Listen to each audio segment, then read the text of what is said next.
¿Por qué nadie quiere ser la oveja negra? ¿Por qué ese miedo a destacar en la multitud cuando en realidad vivimos en una sociedad donde desde chicos se nos fomenta el individualismo, el progreso eh, por ser, o el afán por ser el más estudioso, el más trabajador, el más inteligente, llegar el primero en una competencia, ser el más mejor del mundo mundial? En realidad, frente a este discurso teórico, nuestra sociedad en realidad tiende a demonizar el éxito de los demás. Este acto, que se basa simplemente en la envidia, tiene unas consecuencias muy claras para toda la sociedad.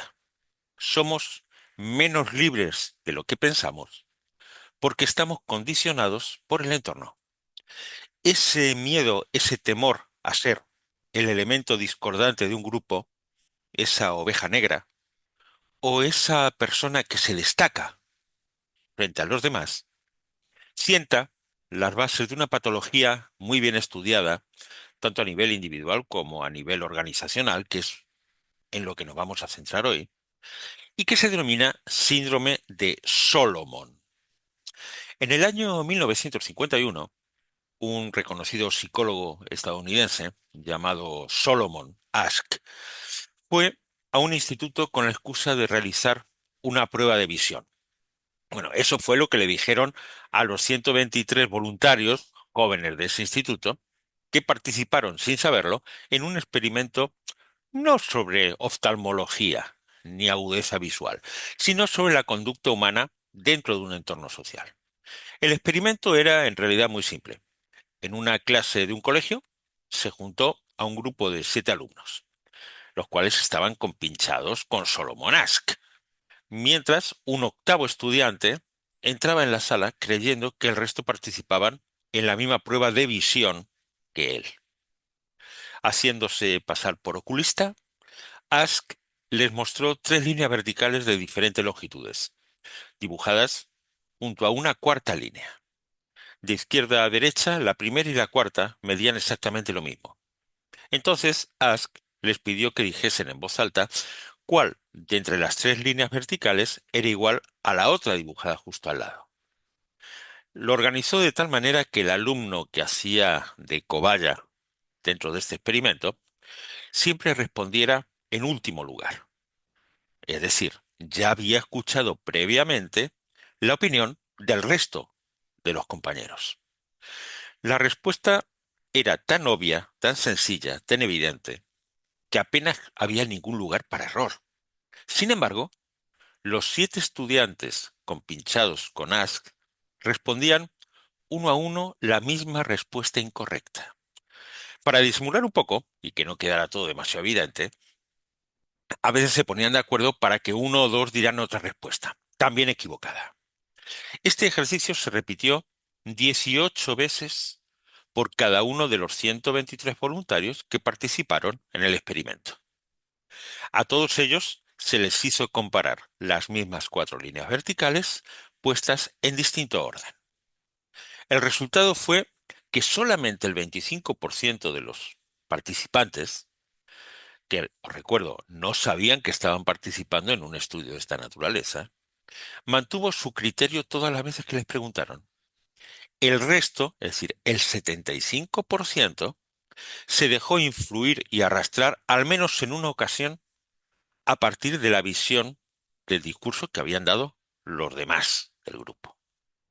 Tanto es así que los alumnos cobayas respondieron incorrectamente más de un tercio de las veces para no ir en contra de la mayoría.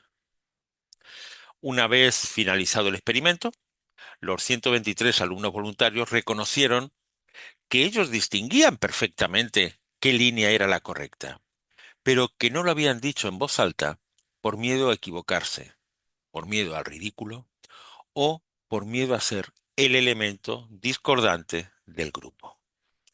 Según Solomon, esto lo que reflejaba, por una parte, era una real falta de autoestima en muchos de nosotros.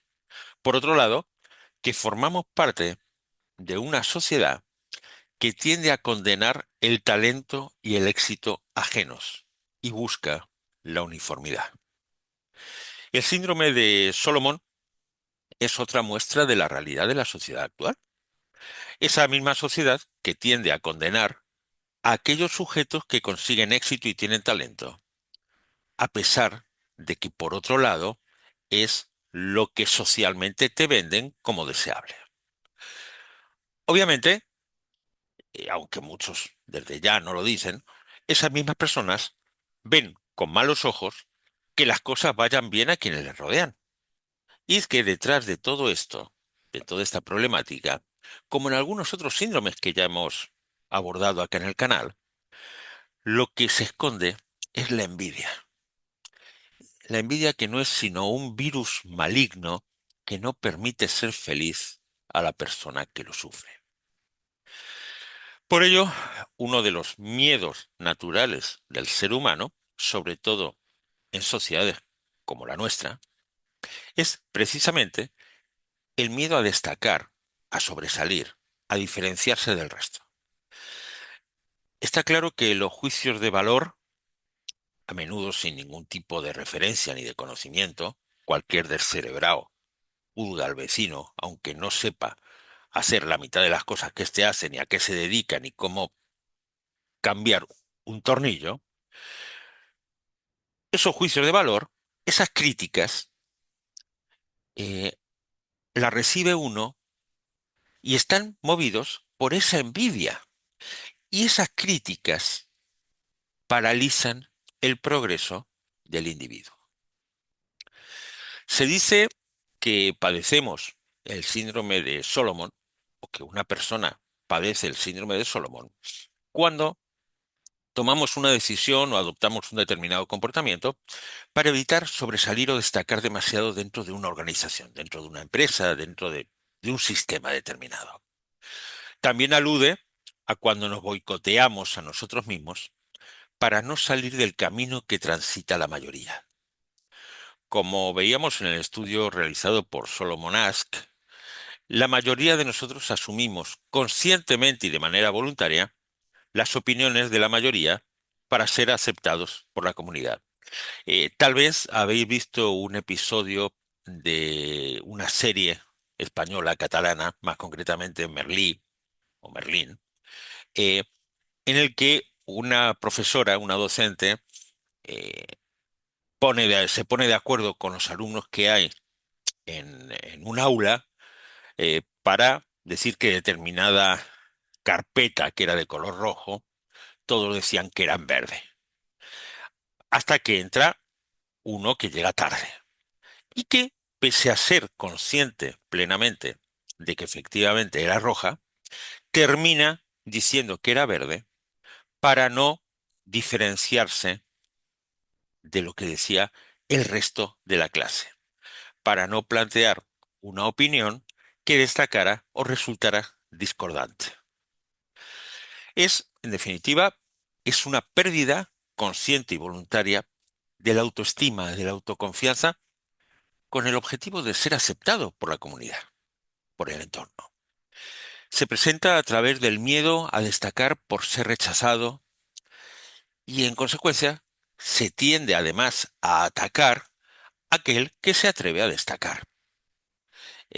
Volvemos otra vez a esa idea de mediocridad que, que abordábamos, cuando hablábamos del síndrome del mediocre inoperante activo, que en palabras de González de Rivera, cuando veíamos el síndrome de Procusto, por ejemplo.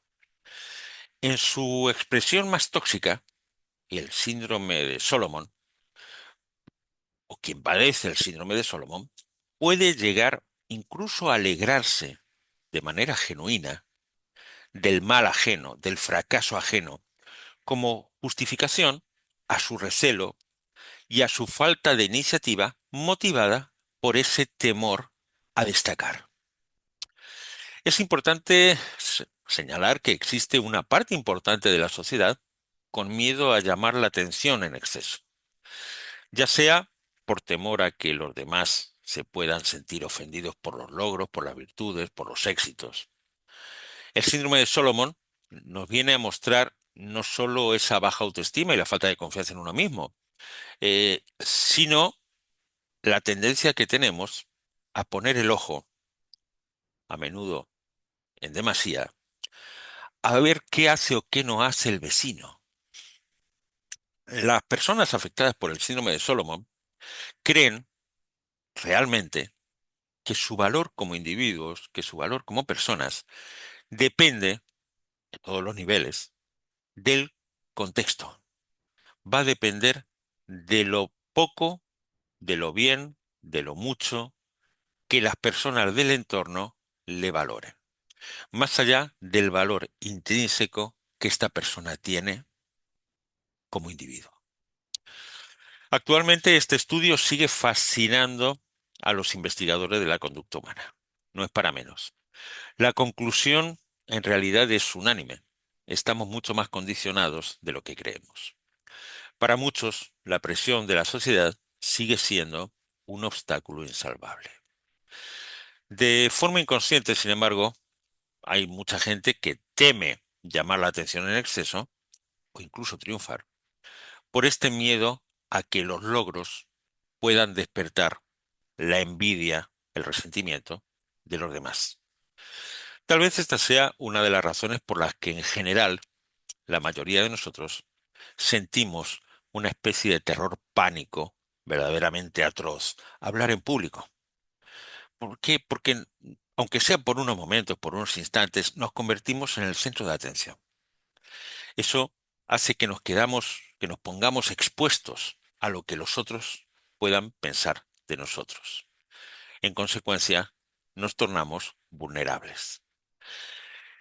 Este síndrome de Solomon hace eh, que podamos entender muchas veces por qué en entornos donde se llevan a cabo situaciones de violencia, de acoso, de maltrato en el ámbito de trabajo, el entorno no solamente no levanta la voz porque no quiere destacar, sino además se alía con el resto para no quedar señalado, para no ser estigmatizado, aunque eso signifique adoptar el mismo mecanismo de acoso grupal, de maltrato grupal, de seguir haciendo las mismas bromas de mal gusto que los demás le hacen a un determinado compañero, ¿m? O de ser personal absolutamente servil a los intereses del jefecillo de turno, que toma como víctima a un determinado trabajador. En realidad, como decía, todo esto, todas estas personas afectadas por este síndrome de Solomon tienen en realidad baja autoestima, falta de confianza, con lo cual la valoración propia depende del entorno. Eh, es un verdadero trastorno psicológico, aunque eh, a veces parecería que el síndrome de Solomon pudiera definirse como el síndrome del cagón social. Eh, la deseabilidad social, el llevar a cabo conductas socialmente deseables o aprobadas, es común en la mayoría de todos nosotros. Sin embargo, este síndrome de Solomon es la deseabilidad social llevada al extremo con un verdadero temor a destacar o a diferenciarse del grupo. Eh, como señalaba, bueno, esto tiene las personas que sufren este síndrome, una de sus características es que tienen una elevada ansiedad social, es decir, se muestran ansiosos con una crisis de ansiedad ante situaciones grupales en las que esta persona se siente evaluado, juzgado, por ejemplo, dar una opinión en un grupo de compañeros de trabajo, proponer a un grupo de amigos una determinada actividad o ante determinadas circunstancias donde hay un vis a vis. Entonces, esta persona siente ese ataque de ansiedad por miedo al juicio que el otro pueda tener sobre él. Ya os había mencionado esa baja autoestima y tendencia a la infravaloración. Cualquier opinión, incluso sobre ellos mismos, la consideran más válida que la suya propia. Esto lo que hace es llevarles a actuar como los otros quieren, sintiendo, a largo plazo en realidad, que nadie les tiene en cuenta, que son un cero a la izquierda y que no les valoran como individuos. El problema es que ellos no se valoran como individuos. ¿Esto qué conlleva? Dificultad para tomar decisiones. Le dan vueltas a la cabeza, no se deciden por nada. Finalmente, el problema de fondo es no haber tomado la decisión más allá del error que pudiera haber supuesto tomar una decisión inadecuada. Esta falta de capacidad para tomar decisiones les hace dudar aún más de sí mismos. Dependen además emocionalmente de los otros. ¿Por qué? Siempre les conceden o les dan a los demás el poder último de decisión sobre su vida, sobre sus creencias, sobre la propia visión de sí mismos que tienen. Con lo cual, siempre lo que piense el otro es mejor, más válido, más inteligente, más oportuno que lo que yo pueda pensar. Eh, Claramente eso es gente que necesita excesivamente ser aprobado por el grupo y que resultan altamente sensibles ante cualquier crítica, con temor a decir lo que piensan, ese intento de no sobresalir, visten, eh, quiere, quiere pertenecer. Su objetivo final es pertenecer, ¿sí? Ese de sentirse integrado en un grupo, eh, aunque en realidad no sea real. Se viste igual, aparentemente tiene las mismas preferencias, los mismos gustos, aunque no sean reales, pero con el objetivo de no destacar y de ser aceptados, son capaces de serle infieles a sí mismos.